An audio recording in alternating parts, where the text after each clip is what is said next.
சோகா சொல்றீங்களா கை நாட்டுக்கம் நாட்டின்னு நான் ஏன் கை நாட்டுக்கம் நாட்டி பங்களாதான் எல்லாரையும் படிக்க வச்சீங்க என்ன சர்க்கஸ் கிட்ட போய் பல்டி போடுறான் நீங்க போட்டீங்கன்னா குரங்கு மாதிரி இன்னி வரலாம் இல்ல பேசாதீங்க வர்ற கோபத்துல வாய்ஸ் பார்க்காத ஏதாச்சும் மரியாதை இல்லாத சொல்லிடுவா அப்புறம் வருத்தப்படுவீங்க எனக்கு என்ன குறைச்சல் நீ ராஜா ஒரு குறைச்சலும் இல்ல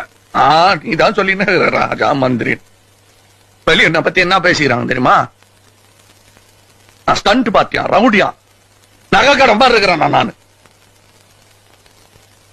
தான் எல்லாத்தையும் மாட்டினேன் வேற என்ன பண்ணுவேன் நானா வேணால அது பொண்ணு என்ன வேணாச்சு தாத்தா இப்ப அழு குத்து இங்க அந்த பொண்ணு என்ன இங்க குத்துச்சு நீ இங்க குத்து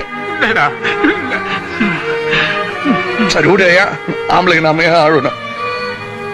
எனக்கு என்ன குறைச்சல நீ இருக்கிற என் லாட்ஜ் இருக்குது